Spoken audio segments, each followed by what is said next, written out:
चलिए, तो क्लास तो देखा ही होगा, अभी डिविजनरी मूवमेंट्स हम लोग का चल रहा है ना। तो उसमें हम लोग देख रहे थे कि क्या है और किस प्रकार से है और क्या क्या आंदोलन हो रहे थे। ठीक है, तो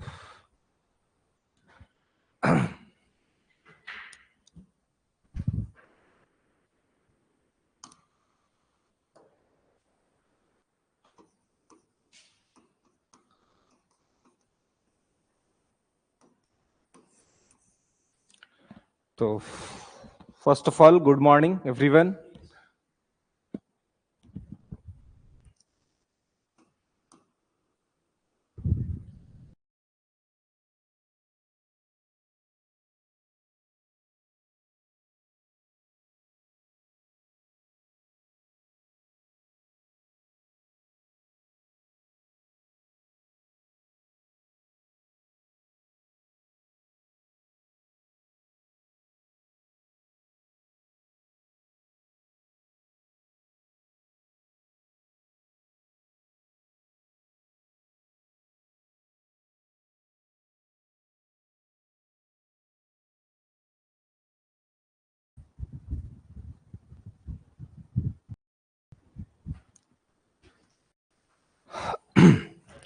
गुड मॉर्निंग एवरीवन।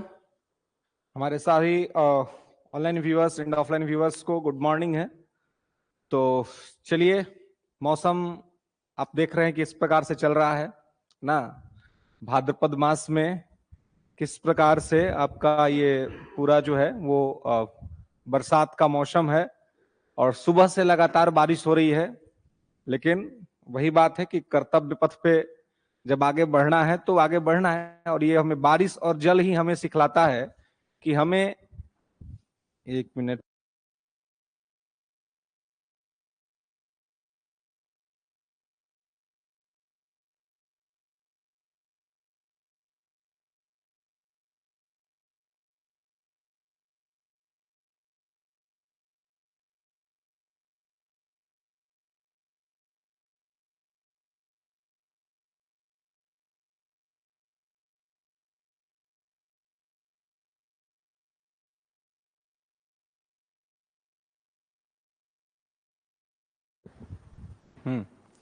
तो बारिश लगातार हो रही है। वाटर लॉगिंग का पटना में बहुत बड़ा इश्यू है, राजधानी है पटना, लेकिन आप देखते हैं कि यहाँ पर वाटर लॉगिंग का कितनी बड़ा इश्यू। इतना इश्यू तो गांव में नहीं है ना, इतना जल जमाव की समस्या आज गांव में नहीं है। बहुत साफ है, स्वच्छ है गांव, है ना। बारिश होती है लेकिन गांव में पता नहीं चलता है, क्योंकि गांव का ड्रेनेज अच्छा हो गया है अब। ठीक है, सड़कें बन चुकी हैं गांव में और सब चीज ठीक ठाक स्थिति में है। लेकिन आप शहरों में देखें, ये देखिए कि राजधानी में हम लोग रह रहे हैं, सरकार को, म्यूनिसिपल कॉरपोरेशन को इसको हियरिंग करना चाहिए, इसको देखना चाहिए कि कैसे इसको आप ठीक कर सकते हैं, है ना। कि किस प्रकार का समस्या जो है वो आम आदमी को उठाना पड़ रहा है। लेकिन खैर, फिर भी हम लोग को अपना, कहते हैं ना कि वो आरसी प्रसाद सिंह की जो कविता है, मैं हमेशा आपके साथ शेयर करता हूं कि यह जीवन क्या है निर्झर है, मस्ती ही इसका पानी है, सुख दुख के दोनों तीरों से चल रहा राह मनमानी है ना। बारिश जो है वो, या जल जो है, ये अपना रास्ता बना लेता है ना। ये रुकता नहीं है, कोई इसको रोक नहीं सकता है, कितनी भी बाधाएं आ जाए। आपने देखा होगा उत्तराखंड में बादल फटने का वीडियो रिलीज हुआ है, ठीक है, वो वीडियो सामने आया है। तो किस प्रकार से जो पानी आ रहा है, तो क्या बिल्डिंग हो, क्या घर हो, क्या जंगल हो, क्या पहाड़ हो, वो सबको क्रॉस करता हुआ आगे निकल रहा है। मानव की जीवन को भी उसी से प्रेरणा लेनी चाहिए कि जब हम निकल गए हैं कर्तव्य पथ पे, जब हम आगे बढ़ गए हैं, तो हो सकता है कि बहुत तरह की समस्याएं, बहुत तरह की दिक्कतें हमारे सामने आ जाएं, लेकिन हमको उसमें क्या करना है, उससे आगे निकलना है ना। हमको रुकना नहीं है, हमको उससे आगे निकलना है। क्योंकि यही आरसी प्रसाद सिंह की कविता में एक लाइन है कि रुक जाना ही मर जाना है। अगर आप रुक गए अपने बाधाओं से, अपनी चुनौतियों से, अपनी संकटों से, अपनी समस्याओं से डर करके अगर आप रुक गए, तो रुक जाना ही मर जाना है। निर्झरिया झरकर कहता है। आप रुक गए, इसका मतलब आपका अस्तित्व खत्म हो गया, आपका अस्तित्व संकट में आ गया। तो आपको अपने अस्तित्व को संकट में नहीं आने देना है, बल्कि अपने लक्ष्य की प्राप्ति के लिए आपको सदैव निरंतरता के साथ आगे बढ़ते रहना है, किसी भी स्थिति में आपको रुकना नहीं है। तो चलिए, क्रांतिकारी आंदोलन पे हम लोग बातचीत कर रहे थे, और क्रांतिकारी आंदोलन में हम लोग बात कर रहे थे विदेश में क्रांतिकारी आंदोलन, ठीक है। तो विदेशों में क्रांतिकारी आंदोलन कैसे हुए थे, इस संदर्भ में हम लोग बातचीत कर रहे थे। विदेशों में क्रांतिकारी आंदोलन, है ना, विदेशों में क्रांतिकारी आंदोलन। तो विदेशों में क्रांतिकारी आंदोलन में हम लोगों ने बहुत सारे देश के बारे में बातचीत कर लिया था, है ना। जैसे कि हम लोगों ने इंग्लैंड के बारे में बात कर लिया था, है ना, कि इंग्लैंड में क्या हुआ था। फिर हम लोगों ने फ्रांस के बारे में भी बात कर लिया था, है ना, कि फ्रांस में क्या हुआ था। इंग्लैंड में हम लोगों ने किसके बारे में बात किया था, इंडिया हाउस के बारे में, है ना। इंडिया हाउस जो क्रांतिकारी संस्था बनी थी वो इंग्लैंड में बनी थी, है ना। तो इंडिया हाउस के बारे में हम लोगों ने यहां पे बात किया था कल की क्लास में, ठीक है। और फ्रांस के बारे में हमने बात किया था मैडम भीकाजी कामा, है ना। मैडम भीकाजी कामा से संबंधित तमाम फैक्ट्स के बारे में हम लोगों ने बातचीत यहां पर किया था, ठीक है। फिर उसके बाद हम लोगों ने जर्मनी की बात की थी, है ना। जर्मनी में इंडिया इंडिपेंडेंस कमिटी के बारे में हम लोगों ने बात किया था, भारतीय स्वतंत्रता समिति जो बनी थी इसके संदर्भ में बात किया था। और फिर हम लोग बात कर रहे थे सिंगापुर के बारे में, है ना। और सिंगापुर के बारे में हम लोगों ने बातचीत किया था कि सिंगापुर में भी 1915 में एक विद्रोह हुआ था, है ना। सिंगापुर में 1915 में एक विद्रोह हुआ था। तो सिंगापुर के 1915 के इस विद्रोह को पांचवी लाइट इन्फेंट्री विद्रोह कहा जाता है ना। पांचवी लाइट इन्फेंट्री विद्रोह, पांचवी लाइट इन्फेंट्री विद्रोह जो है वो हुआ था, ठीक है। ये पांचवी लाइट इन्फेंट्री ये सेना की बटालियन थी, ठीक है, जिसमें सब के सब क्या थे, मुस्लिम थे, है ना। तो इन्होंने वहां पर विद्रोह किया था और अंग्रेजों को टारगेट किया था। और सिंगापुर में एक सिटी थी चाइना टाउन, है ना। चाइना टाउन में सबसे ज्यादा उत्पात मचाया गया था। तो ये सब वही क्रांतिकारी लोग ही थे जो ये चाहते थे कि येन केन प्रकारेण किसी भी तरीके से हम क्या करें, तो किसी भी तरीके से हम अंग्रेजों पर अपना ये करें कि उन पर हमारा प्रभाव उत्पन्न हो, है ना। और वो भारत को स्वतंत्र करने के बारे में सोचे, वो भारत को इंडिपेंडेंसी देने के बारे में सोचे। तो सिंगापुर में जो विद्रोह हुआ था इस संदर्भ में भी हम लोगों ने बातचीत कर ली थी, ठीक है।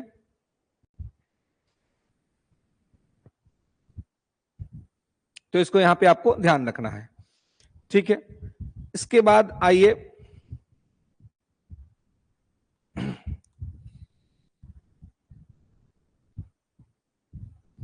कि यहां पर जो है सिंगापुर विद्रोह के बारे में कल हम लोगों ने बातचीत किया था कि क्या हुआ था और किस प्रकार से हुआ था, है ना।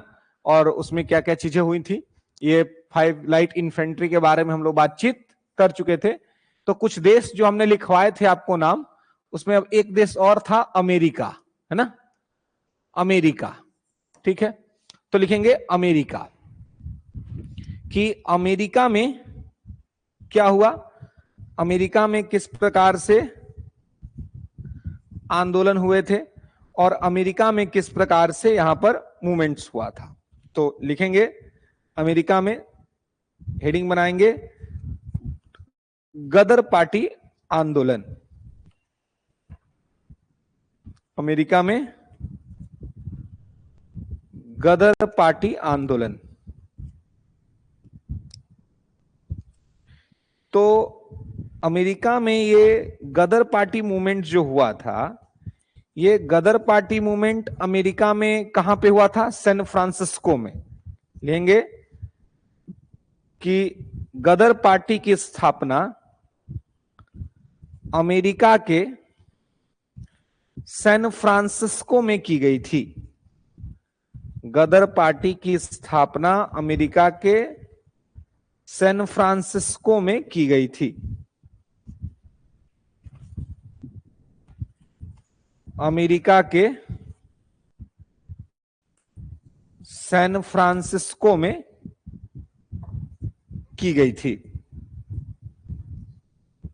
ठीक है, तो इसके जो संस्थापक थे वो कौन थे? तो लिखेंगे लाला हरदयाल और सोहन सिंह भाखना।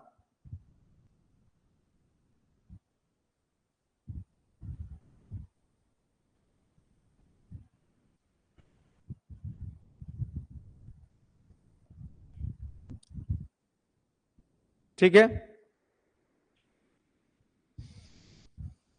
तो लाला हरदयाल और सोहन सिंह भाखना।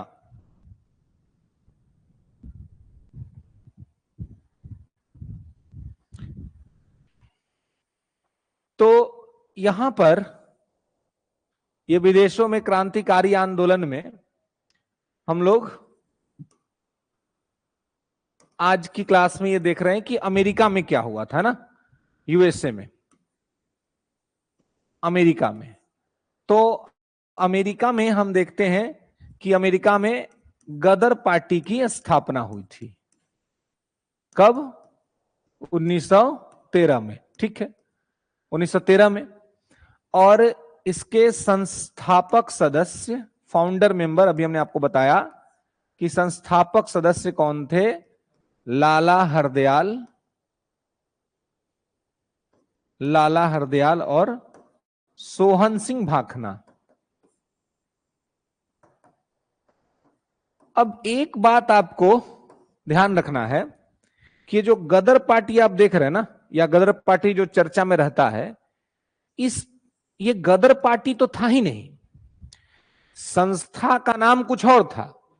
लेकिन इन संस्था के द्वारा एक पत्रिका निकलती थी और उस पत्रिका में एक कविता निकलता था जिसका शीर्षक था गदर की गूंज। बिल्कुल, गदर की गूंज। अब ये गदर की गूंज इतनी फेमस हो गई कि इसका जो मूल ये है वो खत्म हो गया।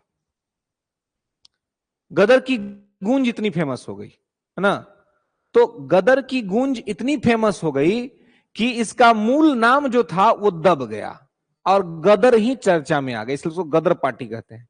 लेकिन खुदा न खास्ते कभी इसका मूल नाम पूछ दिया कि गदर पार्टी का मूल नाम क्या था, तो इसका मूल नाम लिखेंगे, इसका मूल नाम क्या था गदर पार्टी का मूल नाम? तो लिखेंगे Hindustan Association of Pacific Coast. Hindustan Association of Pacific coast.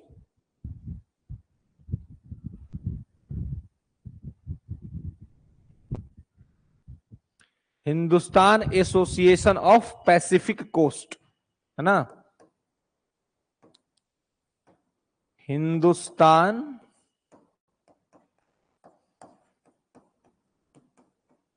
Association of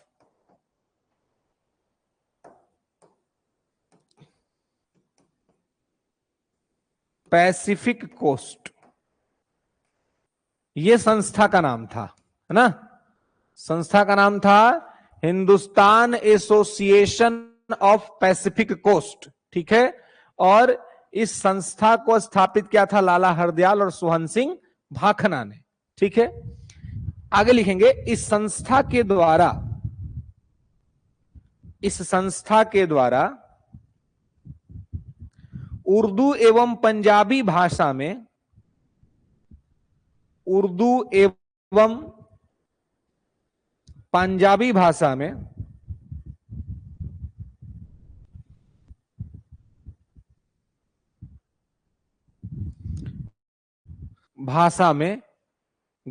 गदर नाम की एक साप्ताहिक पत्रिका निकाली। गदर नाम की एक साप्ताहिक पत्रिका, यह साप्ताहिक होती थी यानी कि वीकली, है ना, गदर नाम की एक साप्ताहिक पत्रिका निकाली। गदर नाम की एक साप्ताहिक पत्रिका निकाली और यह इतना प्रसिद्ध हुआ और यह इतना प्रसिद्ध हुआ और यह इतना प्रसिद्ध हुआ कि इसी कारण और यह इतना प्रसिद्ध हुआ कि इसी कारण इसका नाम गदर पड़ गया। गदर पड़ गया।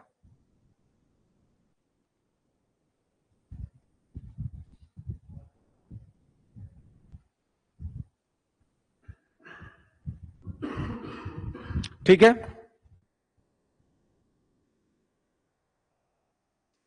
अब देखिए, ये इसका मुख्यालय कहां था? तो हमने अभी बताया कि इसकी स्थापना जो हुई थी वो कहां हुई थी?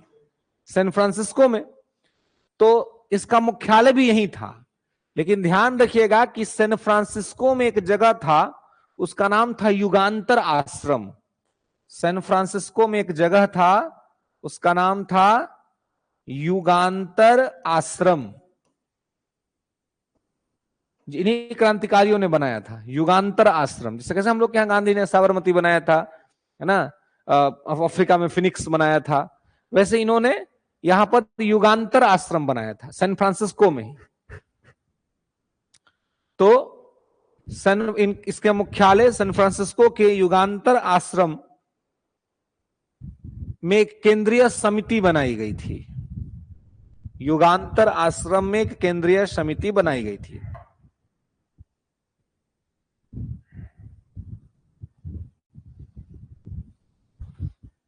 ठीक है। इसके कुछ अन्य सदस्य भी थे, अदर मेंबर्स। इसके कुछ अन्य सदस्य भी थे। तो अन्य सदस्य कौन थे इसके? तो लिखेंगे इसके अन्य सदस्य में भाई परमानंद, भाई परमानंद,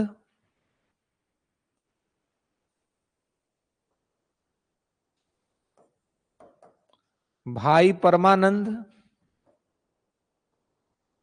काशीराम, इनको कहीं कहीं पंडित काशीराम भी लिखा जाता है तो लिख सकते हैं।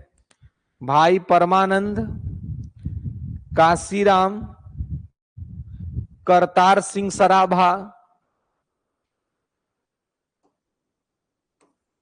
करतार सिंह सराभा,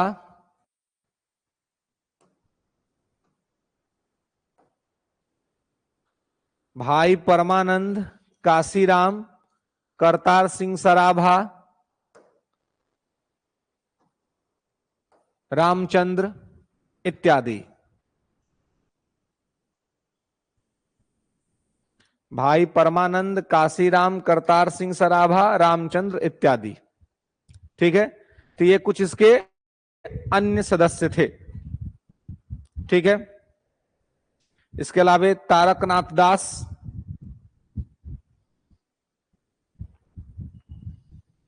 तारकनाथ दास इत्यादि।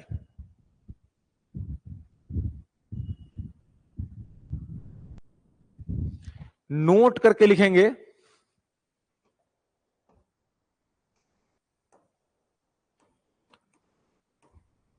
नोट करके लिखेंगे कि इन्होंने पहली बार गुरिल्ला पद्धति से, इन्होंने पहली बार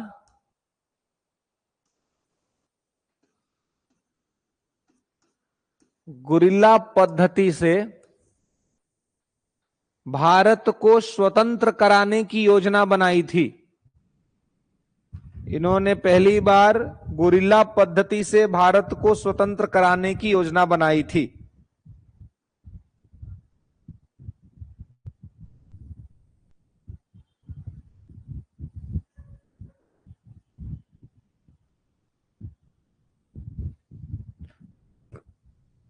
ठीक है।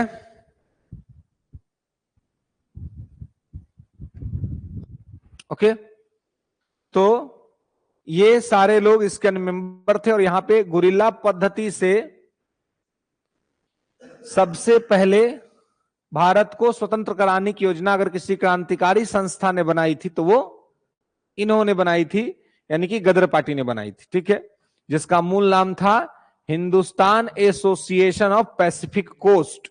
ये नाम एकदम याद रखना है। ठीक है, सब लोग गदर केवल याद रखता है, आपको याद रखना है Hindustan Association of Pacific Coast. ठीक है, क्योंकि इसलिए आप पीछे देखेंगे जिस प्रकार से क्रांतिकारी आंदोलन हमने कराए हैं, है ना, दोनों क्लास के वीडियोस यूट्यूब पे भी हमने डलवा दिया ताकि अधिकतर विद्यार्थियों को उसका फायदा हो सके।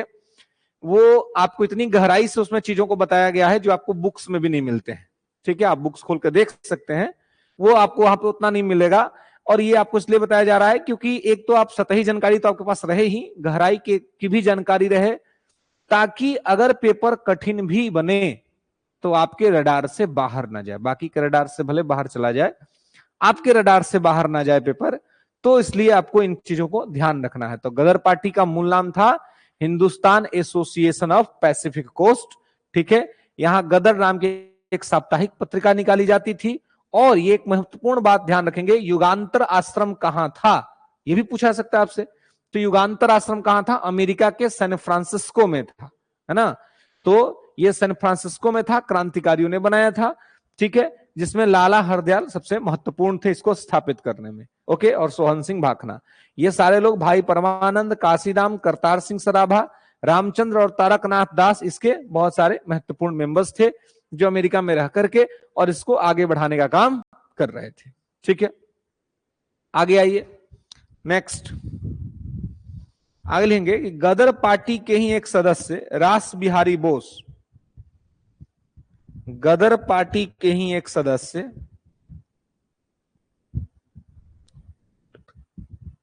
रास बिहारी बोस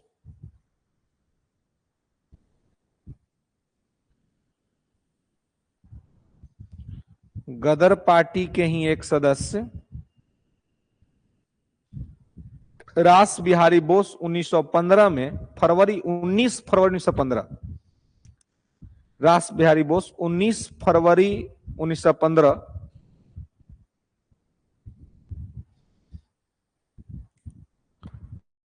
19 फरवरी 1915 को विद्रोह की एक योजना बनाई थी।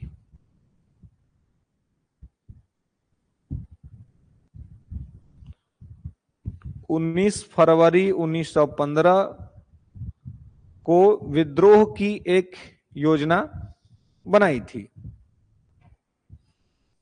विद्रोह की एक योजना बनाई थी और इसके लिए भारत आए थे।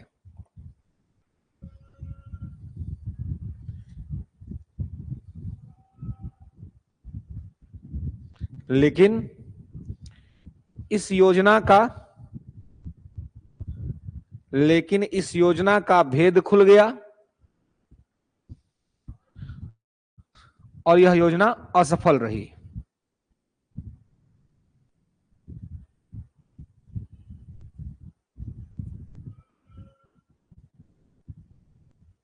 और यह योजना असफल रही। ठीक है, और इसी के बाद या इसी घटना से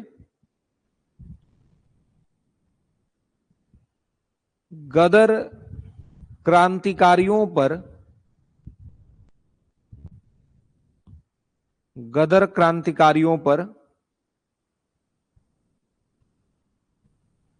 प्रथम लाहौर षड्यंत्र केस के तहत मुकदमा चलाया गया।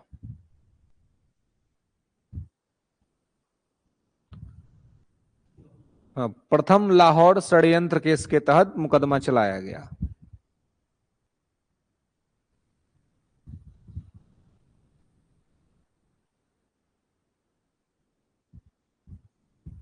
ठीक है, चलिए, कभी कभी क्या होता है कि बीपीएससी कुछ ज्यादा ही फैक्चुअल हो जाती है। तो गदर पार्टी का एक जो ईयर है वो तो हम कंफर्म जानते हैं कि 1913 में हुआ था, लेकिन कभी कभी जब वो उम्र तक पूछ सकती है कि एग्जैक्ट डेट क्या था फांसी के वक्त भगत सिंह का या किसी का भी, तो ऐसे में ये भी तो पूछ सकते कि भाई एग्जैक्ट डेट क्या था, जैसे कि बंगाल विभाजन कब हुआ था, डेट पूछ देता है। तो अगर कहीं गदर पार्टी का डेट पूछ दे तो भी आपको घबराना नहीं है, आपको ध्यान रखना है 15 जुलाई 1913। ठीक है, डेट भी ध्यान रखना है, ईयर तो ध्यान था ही, डेट भी ध्यान रखना है 15 जुलाई 1913।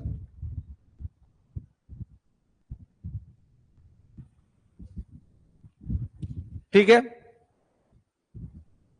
चलिए, तो यहां पे इसको आपको ध्यान रखना है कि ये सारा चीज कहां हो रहा था, तो ये सारी चीजें आपको अमेरिका में हो रही थी। ओके, इसके अलावा लिखेंगे नेक्स्ट कि जीडी कुमार एवं तारकनाथ दास ने, जीडी कुमार और तारकनाथ दास ने जीडी कुमार और तारकनाथ दास ने अमेरिका में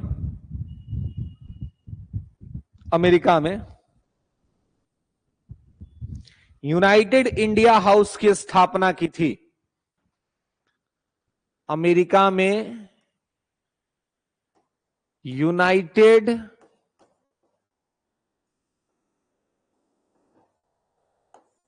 India house, United India house की स्थापना की थी। तो यूनाइटेड इंडिया हाउस की स्थापना किसने की थी? जीडी कुमार और तारकनाथ दास ने। ठीक है, आगे लिखेंगे कि तारकनाथ दास ने 1907 में, तारकनाथ दास ने 1907 में कैलिफोर्निया में, तारकनाथ दास ने 1907 में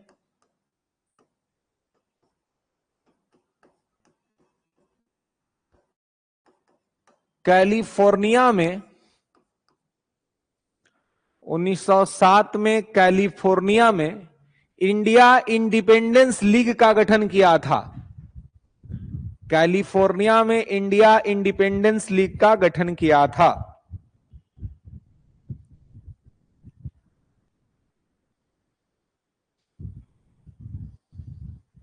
ठीक है, तो इंडिया इंडिपेंडेंस लीग कहां बनाया था? कैलिफोर्निया में बनाया था, है ना। इंडिया इंडिपेंडेंस लीग, इंडिया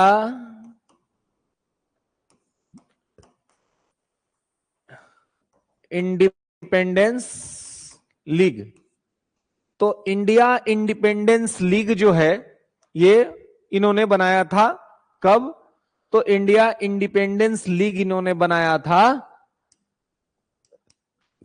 1907 में ही। ठीक है, कहां पर? कैलिफोर्निया में। लेकिन बाद में एक जगह है Vancouver. Do you know Vancouver कहां है? वैंकूवर कनाडा में है। ठीक है, फेमस जगह है वैंकूवर।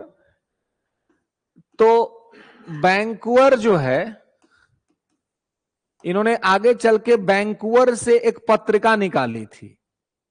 इन्होंने आगे चलकर वैंकूवर से एक पत्रिका निकाली थी। उस पत्रिका का क्या नाम था? तो लिखेंगे वैंकूवर से इन्होंने एक पत्रिका निकाली थी, उसका नाम था फ्री हिंदुस्तान। उसका नाम था फ्री हिंदुस्तान, है ना। फ्री हिंदुस्तान, वैंकूवर से एक पत्रिका निकाली जिसका नाम था फ्री हिंदुस्तान। ठीक है, फ्री हिंदुस्तान। तो यहां पर इसको आपको ध्यान रखना है कि फ्री हिंदुस्तान इन्होंने कहां से निकाला था? वैंकूवर से निकाला था। नाम क्या था?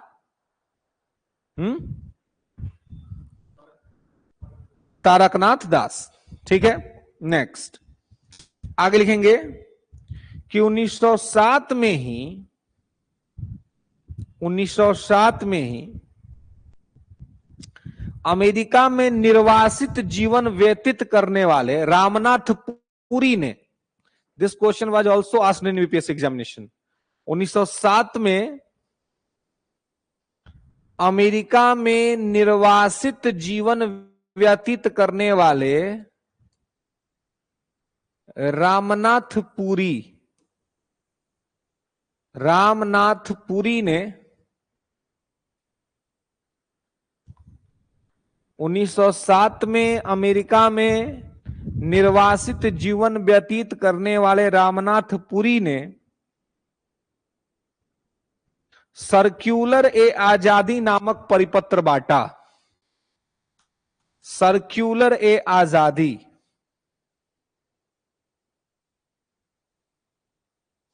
सर्क्यूलर ए आजादी नामक परिपत्र बांटा। सर्क्यूलर ए आजादी, ठीक है।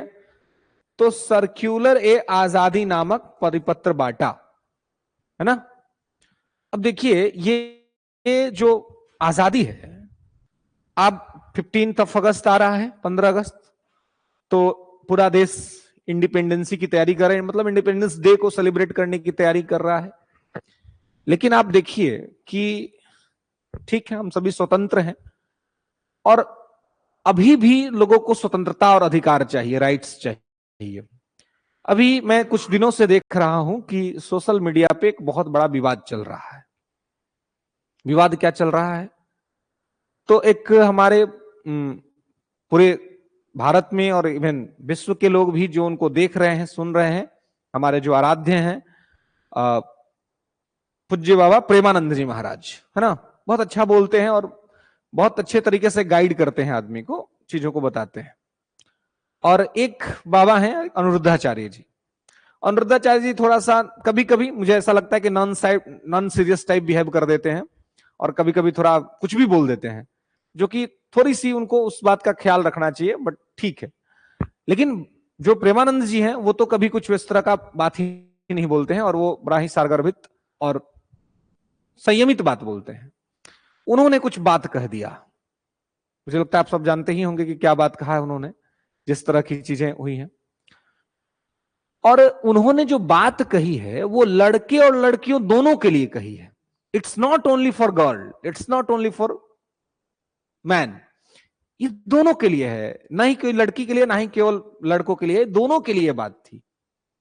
लेकिन दुर्भाग्यपूर्ण है हमारी मीडिया का, है ना, जो हमारी मीडिया 500-2000 वाले नोट में वो खोजती थी, चिप खोजती थी, वही वाली हमारी जो मीडिया है, इस मीडिया ने कौन सा बात उठा लिया? लड़कियों वाला बात उठा लिया केवल, कि लड़कियों को ऐसा कह दिया, लड़कियों को ऐसा कह दिया। भैया लड़कों को भी कहा है, और बिल्कुल लड़की और लड़के दोनों को ही यह ध्यान रखना चाहिए कि हमें एक नैतिकता युक्त जीवन जीना चाहिए।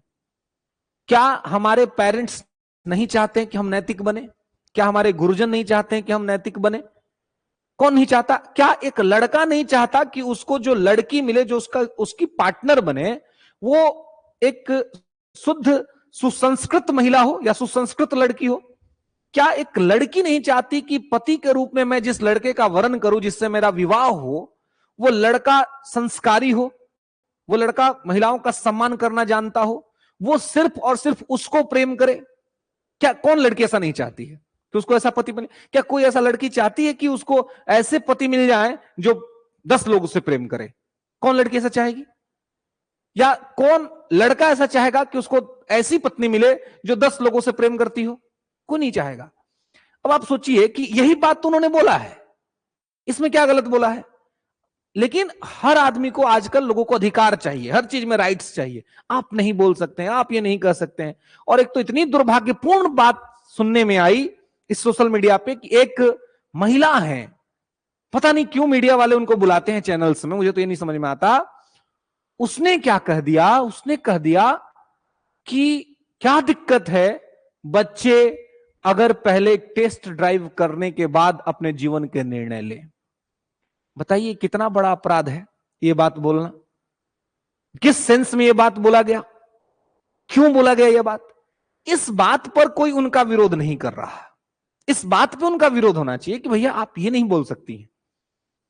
कोई वस्तु नहीं है, लड़का या लड़की वस्तु नहीं है, मोबाइल फोन थोड़ी है, बाइक थोड़ी है कि टेस्ट ड्राइव करना है। भैया ये भारत है, विश्व गुरु वाला भारत है ना। हमें अपने अधिकार और कर्तव्यों के बीच सामंजस्य स्थापित करने आना चाहिए। अगर नहीं आता है तो आप ये समझिए कि आपसे बड़ा अपराधी कोई नहीं है। अगर आपको ये समझ में नहीं आता है तो कि कर्तव्य और अधिकार के बीच क्या सामंजस्य होना चाहिए। और दुर्भाग्यपूर्ण है कि इस देश को स्वतंत्र कराने के लिए हमारे जो सोशल रिफॉर्मर थे, हमारे जो रिवोल्यूशनरिस्ट थे, अगर उनकी आत्मा कहीं से ये सब कुछ जो हमारे भारत भूमि में हो रहा है उसको देख रही होगी तो वो जरूर स्वयं को लज्जित और शर्मसार महसूस कर रही होगी। इसलिए हमें भारत के सभी युवाओं और युवतियों से ये मेरा नम्र निवेदन है कि आप अपने आराध्यों का, अपने जो गुरुजन है उनका बात सुनिए। मोनार्की सिस्टम में भी जो राजा होता था वो अपना एक रखता था सलाहकार, और वो सलाहकार कौन होता था? वो समाज के साधु वर्ग के लोग होते थे, जिनसे वो सीखता था, उनसे पूछता था किस तरह की समस्याओं का समाधान क्या होना चाहिए। और आज के समय में क्या हमें ये सीखने का आवश्यकता नहीं जाए? आज सोशल मीडिया के युग में जब पूरा समाज दिग्भ्रमित है, हमारे समाज की युवक और युवतियां कहीं ना कहीं दिग्भ्रमित है, उनको लगता है कि वो अपने हिसाब से चीजों को कर रहे हैं, लेकिन वो अपने हिसाब से नहीं कर रहे हैं। उनको जो दिखाया जा रहा है वो कर रहे हैं, वो उनके दिमाग में जो डाला जा रहा है वो कर रहे हैं। तो ऐसी स्थिति में ये बाबा ही हैं, और मैं सबको नहीं कह रहा, लेकिन मैं प्रेमानंद बाबा को जरूर कह रहा हूं। उनकी जो बातें होती हैं वो बातें एकदम सटीक होती हैं, और समाज को नेक रास्ते पे लाने के लिए ये जरूरी है, युवक युवतियों को सही रास्ते पे चलने के लिए जरूरी है कि हम उनको सुने और उनकी बातों पर अमल करें, ना कि उसके लिए हम विद्रोह का झंडा उठा के घूमना शुरू कर दे। देश में बहुत कुछ अनर्गल हो रहा है, बहुत कुछ गलत हो रहा है, उसके खिलाफ बोलने की आवश्यकता है, ना कि उनके खिलाफ। जो हमारे पथ प्रदर्शक, हमारे गुरुजन बनकर के हमें आगे की तरफ लीड कर रहे हैं, उनके खिलाफ हमें एकजुट या गोलबंद या लामबंद होने की आवश्यकता नहीं है। और हमें अपने लिए हमें वैसा बनना चाहिए कि हम जब चाहते हैं कि हमारी एक लड़का को ऐसा बनना चाहिए कि वो ऐसा बने जैसा वो चाहता है कि हमारी बहन का विवाह एक ऐसे लड़के से होना चाहिए। हर भाई चाहता है कि उसकी बहन का विवाह एक बहुत अच्छे लड़के से हो। तो जो मॉडल उसके दिमाग में है अपनी बहन के लिए, वो स्वयं को भी वही मॉडल बना ले। और जो बहन चाहती है, जो लड़की चाहती है कि मुझे मेरा मैं जिस लड़के की अर्धांगिनी बनूं, मैं जिसकी पत्नी बनूं, है ना, तो उसके लिए हम जो मर्यादा स्थापित किया गया है उस मर्यादा को स्वयं पे स्वीकार कर ले, है ना। और इसमें कहीं कोई अधिकार का हरण नहीं हो रहा है। अधिकार और कर्तव्य के बीच एक बड़ा महीन धागा का अंतर होता है, इसे हमें समझना होगा। तभी जाकर आज मैं ये जो आपको पढ़ा रहा हूं या आप जो पढ़ रहे हैं, इस सब का महत्व तभी है जब हम सभी एक अच्छे इंसान बने, है ना। ये नहीं कि पढ़ लिया नौकरी लग गई। पढ़ लेना, नौकरी ले लेना, ये पढ़ाई का बाई प्रोडक्ट हो सकता है, ये प्रोडक्ट नहीं है। पढ़ने लिखने का प्रोडक्ट है अच्छा इंसान बन जाना। पहले अच्छा इंसान बन जाए, सही और गलत में अंतर करना सीख जाए, तो हमें पढ़ने का वास्तविक मतलब हमें समझ में आएगा। ये सारे महान आत्माओं ने कितना लड़ करके, कितना कष्ट करके अंग्रेजों से हमें इंडिपेंडेंसी दिलाई। इसलिए नहीं दिलाई थी कि हम इन अधिकारों के लिए लड़ेंगे। हां, लड़ेंगे हम किसके लिए लड़ेंगे? हम मानवतावाद के लिए लड़ेंगे। हम उनसे लड़ेंगे जो जाति के नाम पर देश में वैमनस्यता फैला रहे हैं, उनसे लड़ेंगे। धर्म के नाम पर जो देश में द्वंद्व करवा रहे हैं, हम उनसे लड़ेंगे। जो किसी का शोषण कर रहे हैं, हम उनसे लड़ेंगे। उनसे लड़ना है हमें, उनसे नहीं लड़ना जो समाज को सही रास्ता बता रहे हैं, है ना। उनकी बातों को स्वीकार करना होगा। नहीं स्वीकार करेंगे तो आने वाली पीढ़ी, आज हमें जो लगता है ना कि हम बहुत सही कर रहे हैं, कल के डेट में हम पेरेंट बनेंगे, हम माँ बाप बनेंगे, और वही काम जब हमारे बच्चे करना शुरू करेंगे तो हमें बड़ा दुख होगा। तो आज आप अपने माता पिता को समझिए और उसके हिसाब से आप अपने आप को देखिए, तो आपको समझ में आएगा कि जो बाबा ने कहा है वो कुछ गलत नहीं कहा है ना। और मैं फिर कह रहा हूं, दोनों के लिए कहा है, दोनों के लिए। ये इंप्लीमेंट फॉर बोथ, ये दोनों के लिए लागू होता है, लड़के के लिए भी और लड़की के लिए भी। तो इसलिए इस चीज को आपको जो है सो कि यहां पर ये नहीं कर रहा है, ठीक है। तो चलिए हाँ, तो यहां पे हम लोग बात कर रहे थे 1907 में रामनाथ पुरी जो अमेरिका में निर्वासित जीवन व्यतीत कर रहे थे, इन्होंने सर्क्यूलर ए आजादी नामक पत्रिका निकाली थी, है ना। क्या निकाली थी? सर्क्यूलर ए आजादी, ठीक है। तो सर्क्यूलर ए आजादी नामक पत्रिका इनके द्वारा निकाली गई थी, ठीक है। नेक्स्ट आगे लिखेंगे, नोट करके कि मौलवी उबैदुल्ला सिंधी ने, मौलवी उबैदुल्ला सिंधी ने, मौलवी उबैदुल्ला सिंधी ने, मौलवी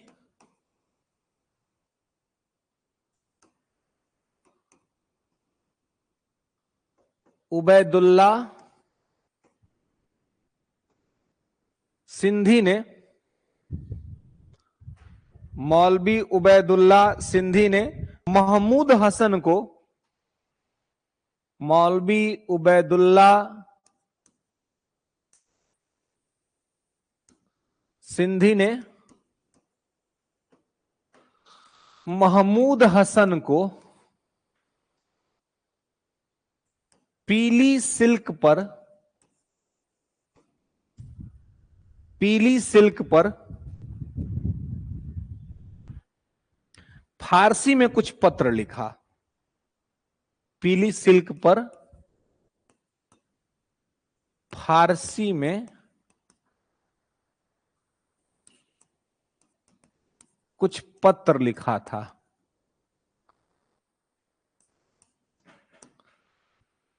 फारसी में कुछ पत्र लिखा था, पीली सिल्क पर फारसी में कुछ पत्र लिखा था, जो पकड़ा गया, जो पकड़ा गया। इसी को सिल्क पेपर, इसी को सिल्क पेपर षड्यंत्र के नाम से जाना जाता है। इसी को सिल्क पेपर षड्यंत्र के नाम से जाना जाता है। इसी को सिल्क पेपर षड्यंत्र के नाम से जाना जाता है, ठीक है।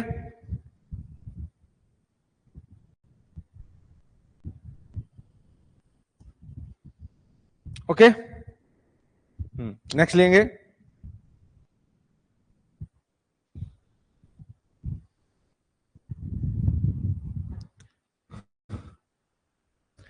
तो ये सारा चीज जो है ये विदेश में हो रहा था, अलग अलग देश में। थोड़ा सा एक घटना से कनाडा भी जुड़ा हुआ है, जैसे अभी हमने वैंकूवर से फ्री हिंदुस्तान निकाला था, तो कनाडा ही है। एक घटना घटी थी जिसका संबंध भारत और कनाडा दोनों से रहा। उस घटना का नाम था कामागाटा मारू प्रकरण। कामागाटा मारू,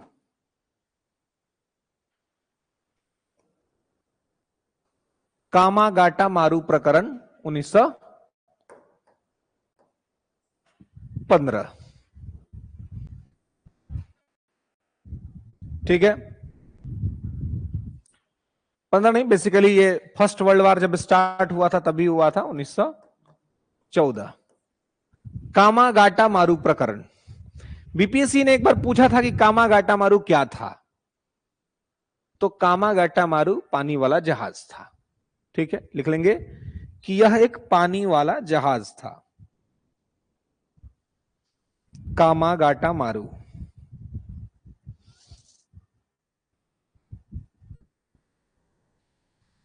तो यह एक पानी वाला जहाज था। लिखेंगे कि बाबा गुरदीप सिंह ने,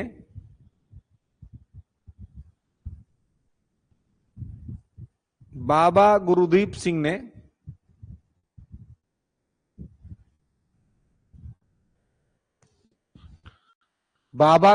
सिंह ने कामागाटा मारू नामक एक जहाज किराए पर लिया था।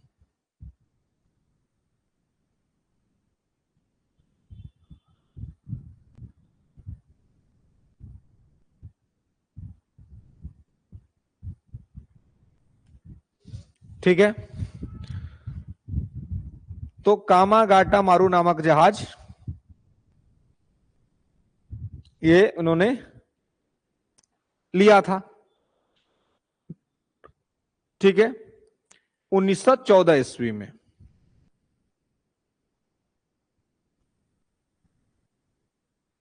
1914 ईस्वी में लेंगे कि 376 भारतीयों को, भारतीय नागरिकों को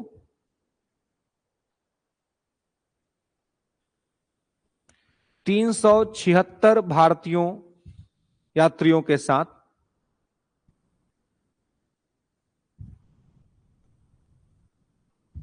यह कनाडा प्रवास के लिए निकले।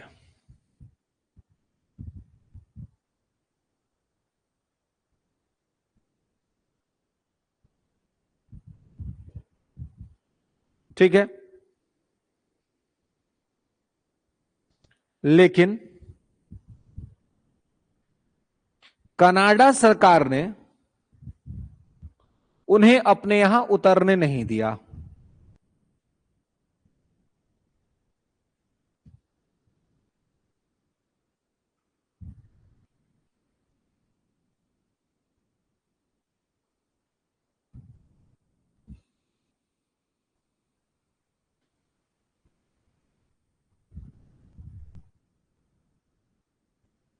ठीक है, तो यहां पर उनको वापस भेज दिया गया, और वापस कहां भेज दिया गया? कोलकाता। ठीक है, वापस कोलकाता भेज दिया गया।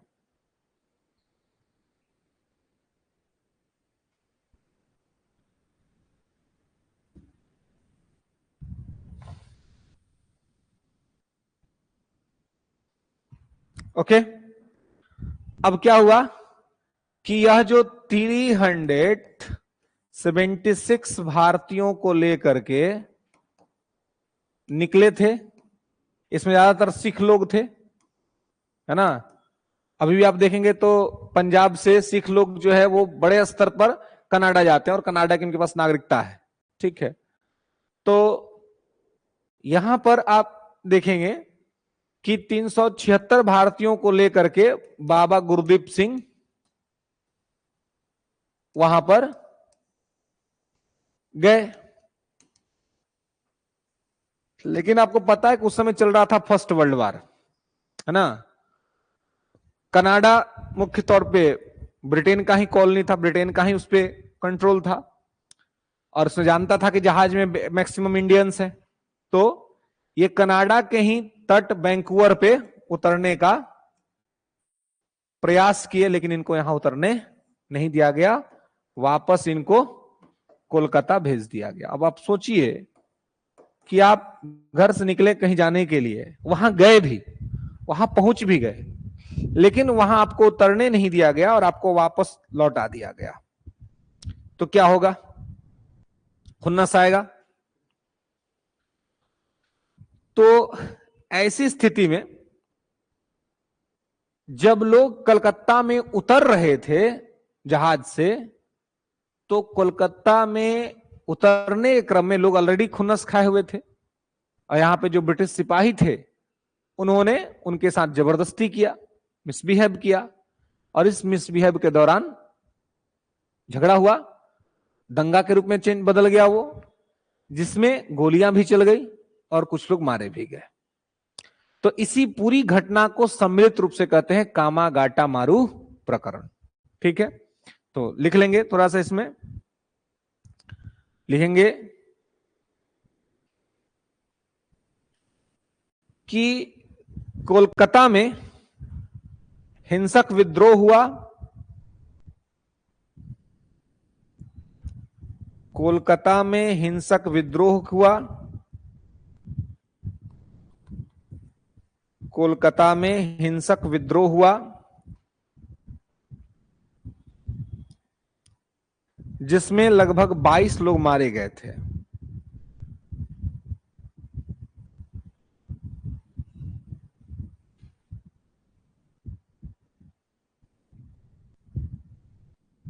ठीक है,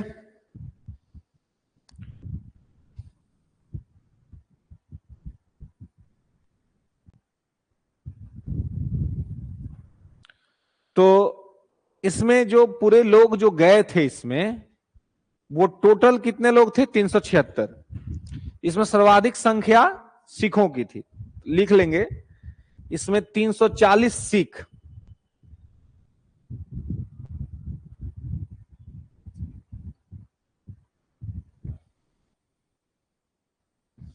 340 सिख थे, 24 मुस्लिम थे और 12 हिंदू थे। 340 सिख, 24 मुस्लिम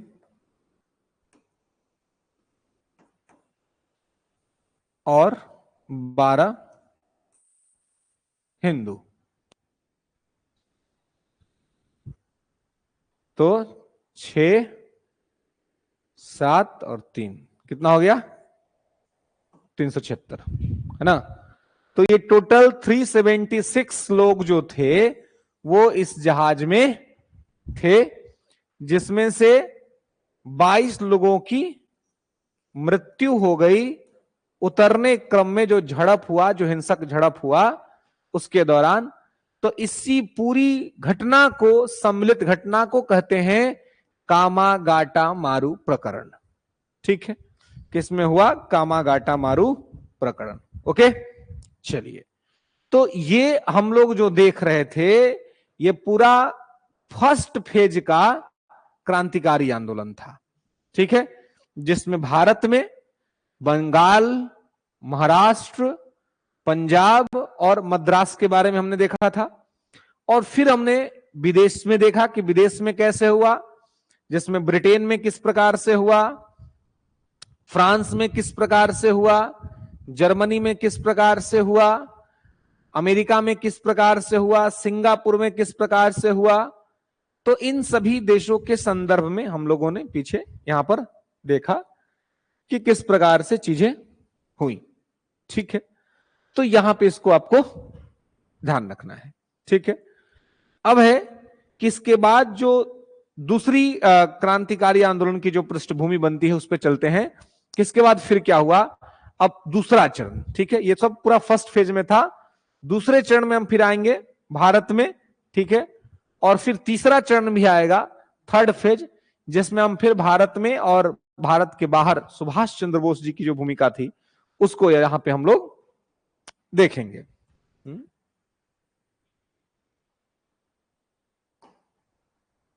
तो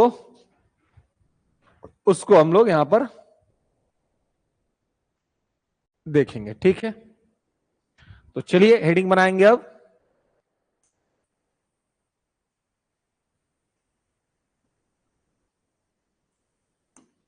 क्रांतिकारी आंदोलन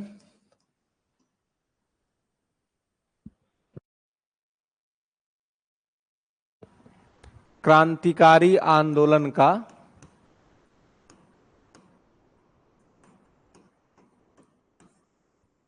दूसरा चरण।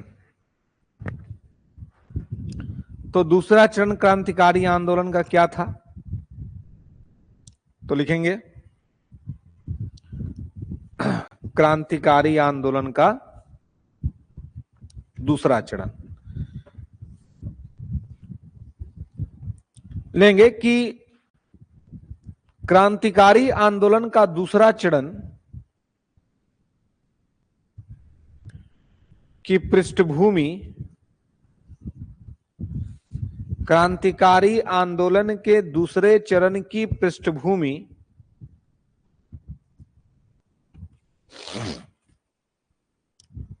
क्रांतिकारी आंदोलन के दूसरे चरण की पृष्ठभूमि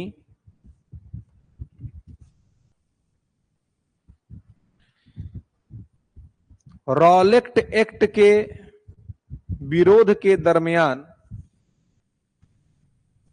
रॉलेट एक्ट के विरोध के दरमियान घटने वाली, रॉलेट एक्ट के विरोध के दौरान घटने वाली बड़ी हिंसक घटना जालियांवाला बाग हत्याकांड, बड़ी हिंसक घटना जालियांवाला बाग हत्याकांड, जालियांवाला बाग हत्याकांड के कारण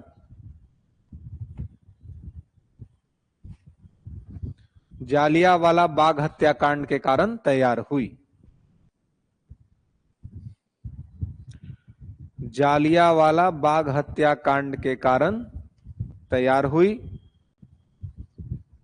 क्योंकि इस घटना ने, क्योंकि इस घटना ने बड़े स्तर पर भारतीय युवाओं के मस्तिष्क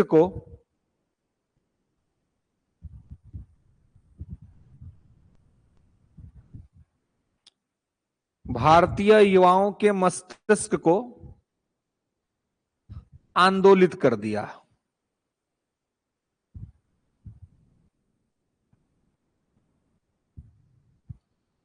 आंदोलित कर दिया।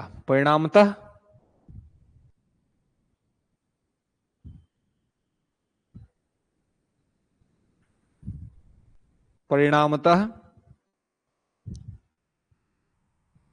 देश में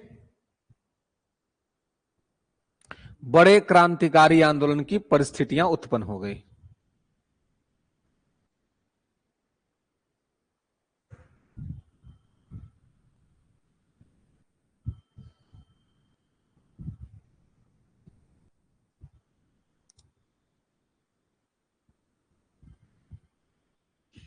ठीक है, चलिए तो हेडिंग बनाएंगे जालियांवाला बाग हत्याकांड।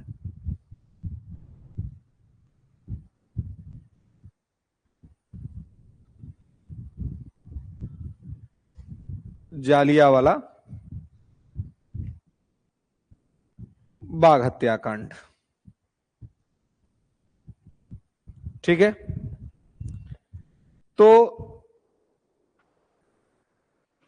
जालियांवाला बाग हत्याकांड के बारे में हम लोग जब बात करेंगे,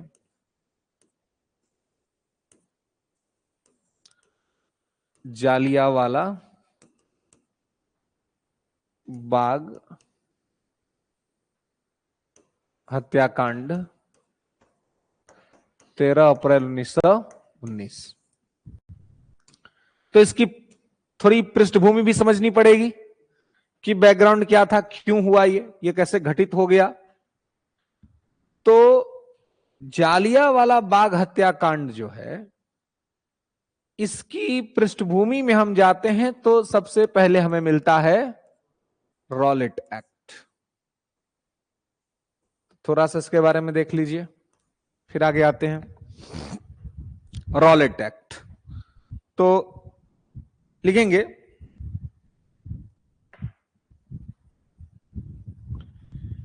कि 1919 में अंग्रेजों ने रॉलेट एक्ट के विरोध को देखते हुए, रॉलेट एक्ट के विरोध को देखते हुए सार्वजनिक समारोह पर प्रतिबंध लगा दिया था।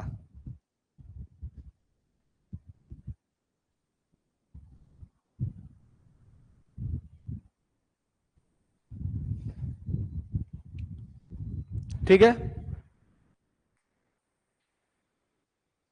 तो इनको क्या कर दिया कि सार्वजनिक समारोह मतलब कि आप एक जगह इकट्ठा नहीं हो सकते हैं, कोई एक्टिविटी नहीं कर सकते हैं, कोई गैदरिंग नहीं कर सकते हैं, इस पर पाबंदी लगा दी कि सार्वजनिक समारोह पर प्रतिबंध लगा दिया। और कठोर मार्शल लॉ लागू कर दिया।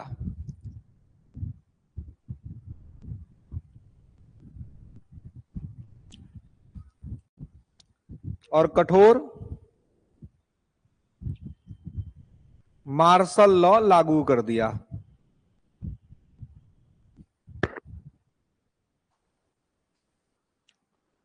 और कठोर मार्शल लॉ लागू कर दिया। ठीक है, तो इन्होंने मार्शल लॉ लागू कर दिया। अब क्या हुआ कि जब इन्होंने कठोर मार्शल लॉ लागू कर दिया तो लोग रॉलेट एक्ट का ही तो विरोध कर रहे थे, क्योंकि ये क्या था, ये जो कानून था इसको कहा जा रहा था कि बिना वकील, बिना दलील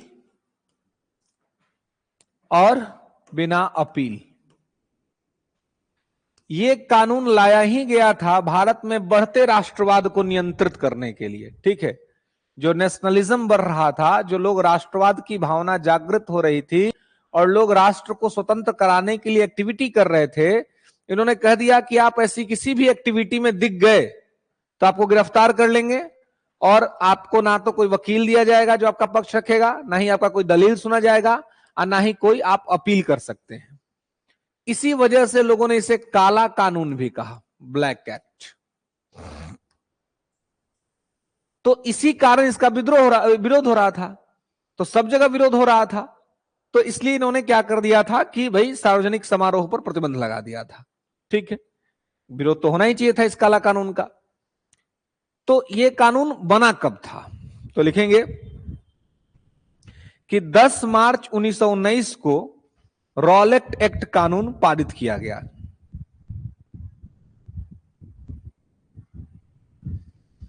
10 मार्च 1919 को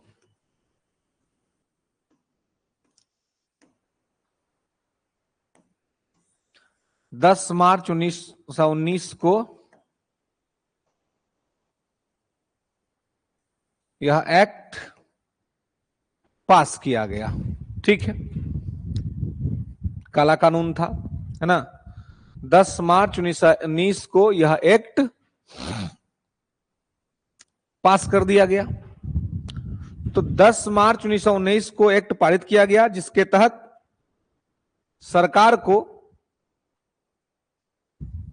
सरकार को राजद्रोही गतिविधियों में शामिल, जिसके तहत सरकार को राजद्रोही गतिविधि में शामिल, राजद्रोही गतिविधि में शामिल, राजद्रोही गतिविधि में शामिल किसी भी व्यक्ति को बिना किसी मुकदमा के कारावास में डालने का अधिकार दिया। कारावास बोले तो जेल।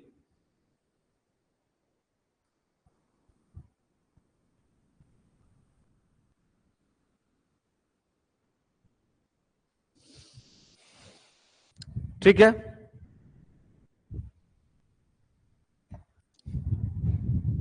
अब देखिए यह जो रॉलेट एक्ट बना था यह किसके सिफारिश पर बना था? हाँ, सर सिडनी रॉलेट। ये सर सिडनी रॉलेट क्या था? तो ये राजद्रोह समिति का अध्यक्ष था, ध्यान रखिएगा। यह राजद्रोह समिति का अध्यक्ष था।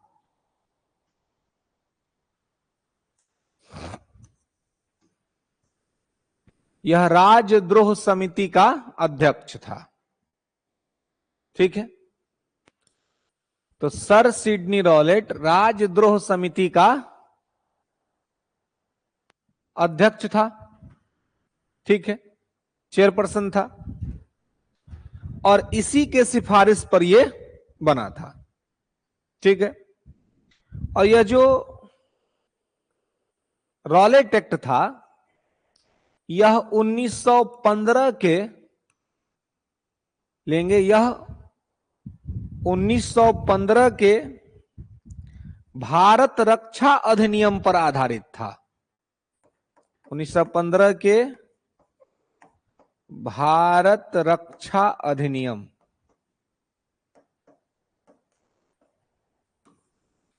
यह 1915 के भारत रक्षा अधिनियम पर आधारित था। ठीक है, नेक्स्ट लेंगे, महात्मा गांधी ने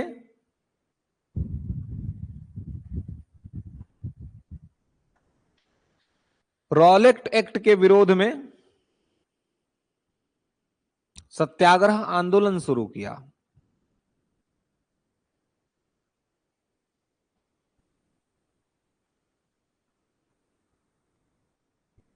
ठीक है, अब देखिए, तो रक्षा अधिनियम के आधार पर था और महात्मा गांधी ने इसका विरोध किया। ध्यान नोट कर लिखेंगे कि यह अखिल भारतीय स्तर पर गांधी का पहला सत्याग्रह था। ये आईएसपीटी में पूछा जा चुका है, 2019 के आईएसपीटी में सवाल पूछा गया था कि गांधी का अखिल भारतीय स्तर पर पहला सत्याग्रह कौन सा था। तो अखिल भारतीय स्तर पर पहला सत्याग्रह 1919 का रॉलेट एक्ट था, क्योंकि रॉलेट एक्ट पूरे देश में लागू था, तो पूरे देश में इन्होंने आह्वान किया था कि भैया रॉलेट एक्ट का आप विरोध करिए,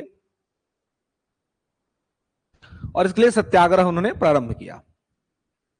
लेंगे 7 अप्रैल 1919 को, 7 अप्रैल 1919, 7 अप्रैल 1919 को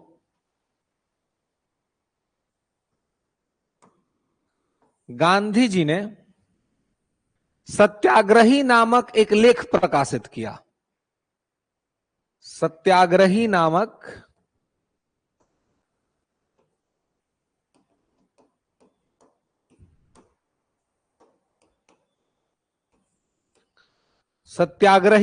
एक लेख प्रकाशित किया। ठीक है, जिसमें दमनकारी शासन के विरोध करने के तरीके बताए गए थे।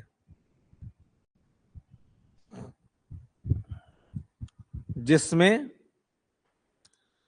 दमनकारी शासन के विरोध के तरीके बताए गए थे।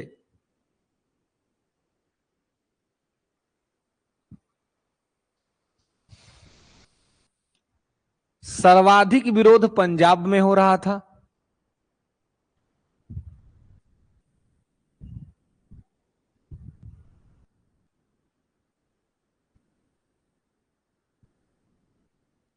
सर्वाधिक विरोध पंजाब में हो रहा था और अंग्रेजों ने गांधी जी के पंजाब प्रवेश को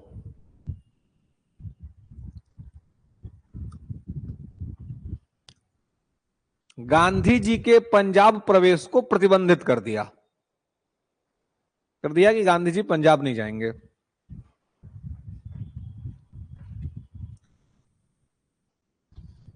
पंजाब प्रवेश को प्रतिबंधित कर दिया। ठीक है, और पंजाब के दो लोकप्रिय नेता सैफुद्दीन किचलू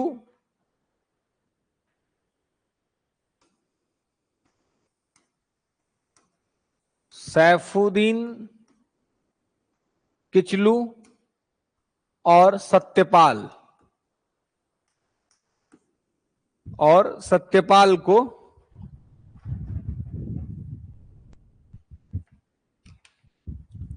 गिरफ्तार कर लिया।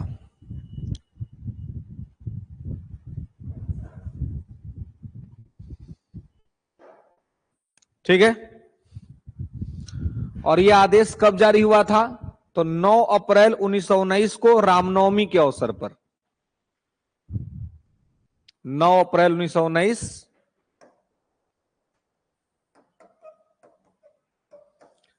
उस दिन रामनवमी था, रामनवमी के अवसर पर यह आदेश जारी हुआ और 10 अप्रैल को इनको गिरफ्तार कर लिया गया था। ठीक है। और अब जब इनको गिरफ्तार कर लिया गया तो क्या हुआ? जब इनको गिरफ्तार कर लिया गया तो और ज्यादा विरोध होने लगा। मतलब लोगों ने कि भाई इनको क्यों गिरफ्तार कर लिया, बिना मतलब के इन्होंने क्या किया, है ना? तुम्हारा जो गड़बड़ काम सब था उसके वजह से उन्होंने विरोध किया था। तो इन्होंने क्या कर दिया, इन्होंने इसका विरोध कर दिया। ठीक है। अब जब इन्होंने देखा कि भी विरोध हो रहा है सार्वजनिक स्तर पे इसका, तो तब इन्होंने ये डिक्लेरेशन किया कि कोई भी सार्वजनिक समारोह आयोजित नहीं किया जाएगा। ठीक है। इन्होंने आदेश दे दिया, मार्शल लॉ लागू कर दिया, मतलब सेना का उस क्षेत्र में शासन हो गया कि आप सेना के नियमों को भंग नहीं कर सकते। फिर क्या हुआ कि 13 अप्रैल 1919 को जालियांवाला बाग में बैसाखी का मेला लगा हुआ था। एक कॉर्नर में जालियांवाला बाग, जो अमृतसर शहर, पंजाब के अमृतसर शहर में पड़ता है। तो यहां क्या हुआ कि 13 अप्रैल 1919 को बैसाखी का मेला लगा था, जबकि सार्वजनिक समारोह पर प्रतिबंध लगा दिया गया था पहले ही, है ना? तो उनका अपना वो लीगल पॉइंट्स था कि हमने मना किया था और आपने ये आयोजन कर दिया। और इसी मेले के एक कॉर्नर में कुछ जो आंदोलनकारी थे, है ना, वो अपनी एक सभा का आयोजन किए हुए थे। वहां पर भाषण चल रहा था रॉलेट एक्ट के विरोध में, है ना? तो वहां पर रॉलेट एक्ट के विरोध में एक मीटिंग चल रही थी। ठीक है। जबकि ये क्या था, बैन था, है ना, कि मतलब आप नहीं कर सकते हैं। कानूनी तौर पर उस समय अंग्रेजों ने इसको बैन कर दिया था।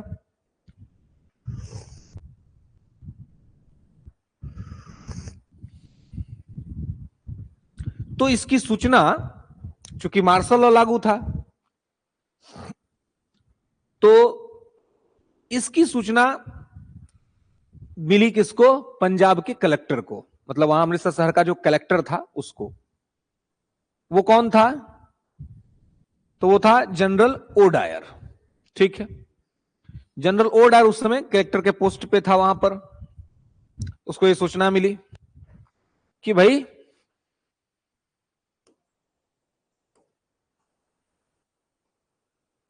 ये गतिविधि यहां पर हो रही है। तो इसने देखा कि भाई नागरिक कानून का तो अवज्ञा हो रहा है, हमने कहा था कि नहीं करना है और ये हो रहा है। तो इसने एक आदेश दिया। इसने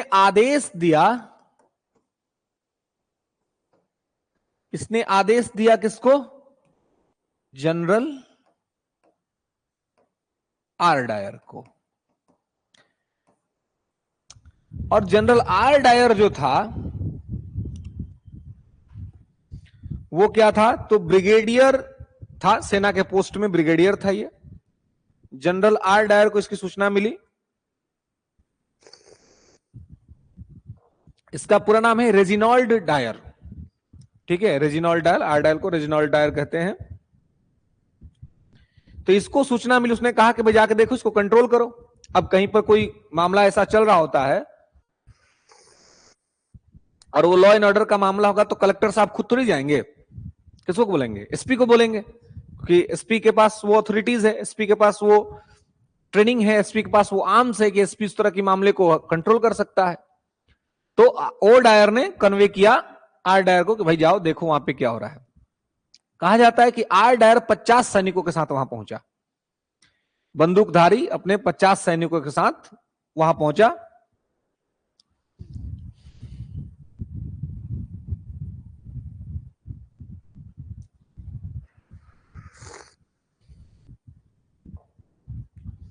और उसने क्या किया कि पहले तो बाग को घेर लिया चारों तरफ से।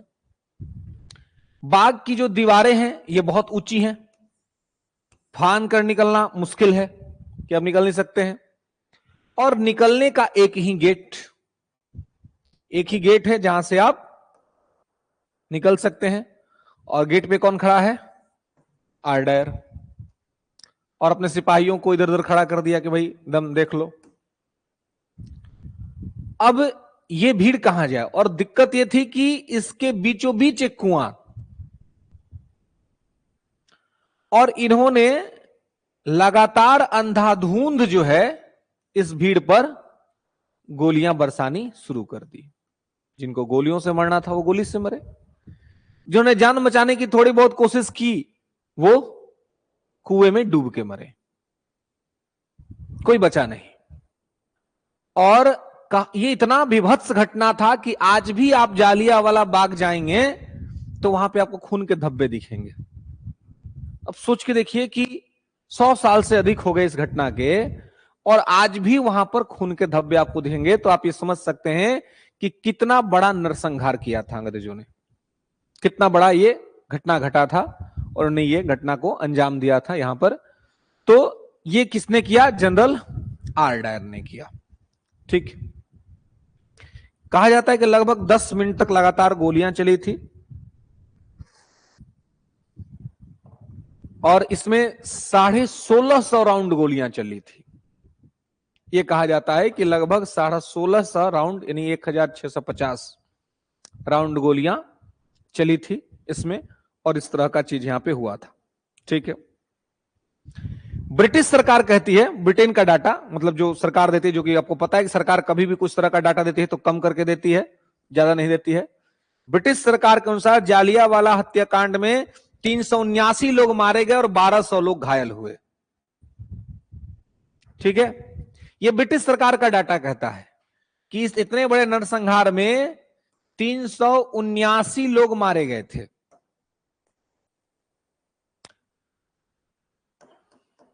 और 1200 लोग घायल।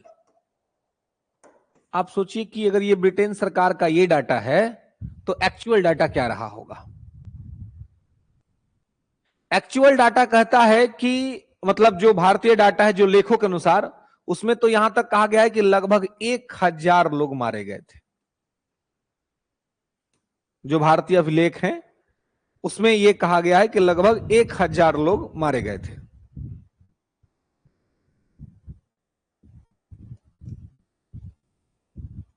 ठीक है,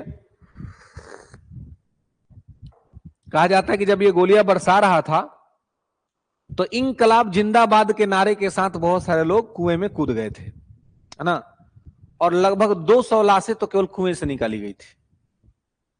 सोचिए कितना बड़ा ये घटनाक्रम हुआ था।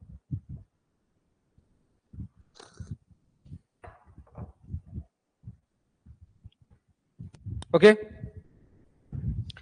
अब ये इतना बड़ा व्यापक ये घटनाक्रम हुआ, इतनी बड़ी घटना दुर्घटना घट गई, और इस दुर्घटना के बाद जो है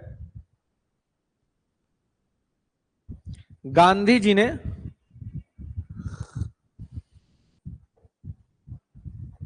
कैसरे हिंद की उपाधि त्याग दी।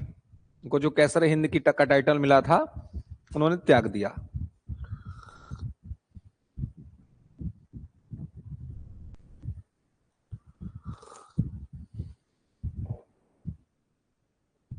महात्मा गांधी ने कैसरे हिंद की उपाधि त्याग दी, कैसरे हिंद की उपाधि त्याग दी, और रविंद्रनाथ टैगोर ने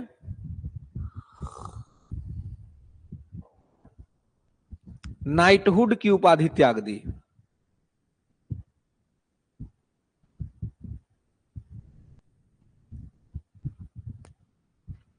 नाइटहुड की उपाधि त्याग दी।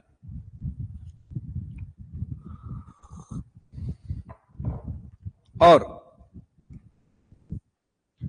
भारतीय वायसराय के कार्यकारिणी परिषद के सदस्य और वायसराय के कार्यकारिणी परिषद के सदस्य, वायसराय के कार्यकारिणी परिषद के सदस्य, वायसराय के कार्यकारिणी परिषद के सदस्य सर शंकरन नायर ने, जिन पे अभी मूवी भी आई है, सर शंकरन नायर ने इस्तीफा दे दिया।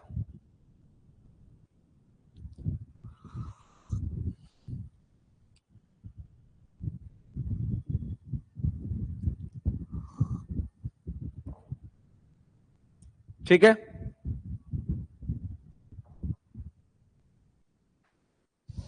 अब देखिए कि शंकर नायर ने भी इस्तीफा दे दिया था, जिन पे अभी मूवी भी आई है। ठीक है, एक और लाइन लिखेंगे कि उदारवादी वकील शिव स्वामी अय्यर ने भी, उदारवादी वकील शिव स्वामी अय्यर, शिव स्वामी अय्यर ने भी अपनी नाइट की उपाधि त्याग दी थी। शिव स्वामी अय्यर ने भी अपनी नाइट की उपाधि त्याग दी थी।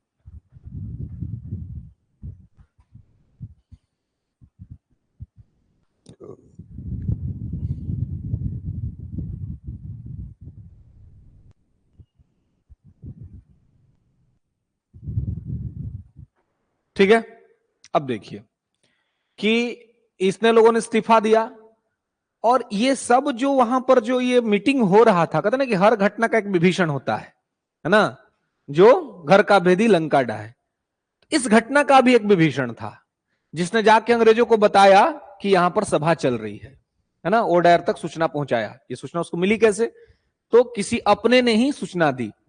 और ये सूचना किसने दिया था?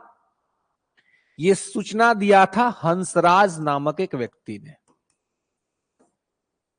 लेंगे कि हंसराज नामक एक व्यक्ति ने यह सूचना अंग्रेजों को दी थी।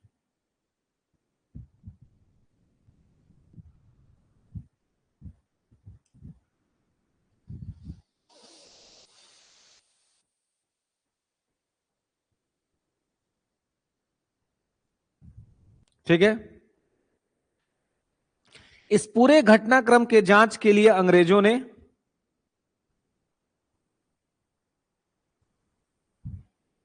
इस पूरे घटना के जांच के लिए अंग्रेजों ने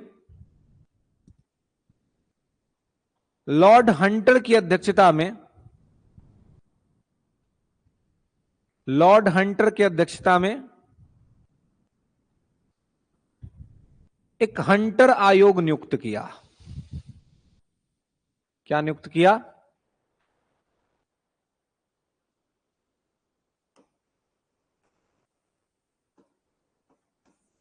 हंटर आयोग नियुक्त किया। ठीक है, हंटर आयोग नियुक्त किया। ठीक है, इसे विकार जांच समिति भी कहा जाता है।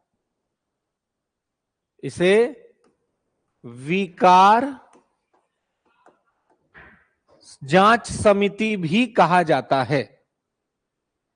इसे विकार जांच समिति भी कहा जाता है। इसने विकार का जांच किया था। विकार समझना, बीमारी। इसे विकार जांच समिति भी कहा जाता है। ठीक है,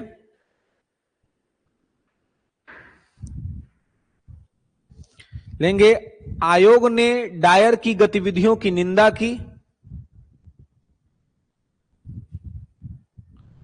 और उसे सेना से इस्तीफा देने का आदेश दिया था।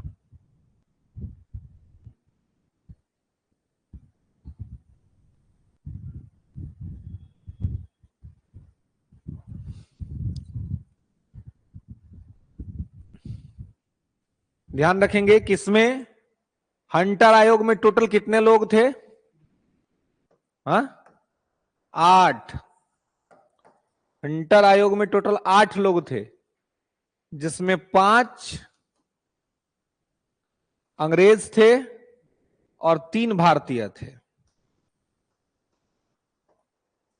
सीधी सी बात है, बहुमत तो अंग्रेज का पहले से था, जो ये कहते वही माना जाता।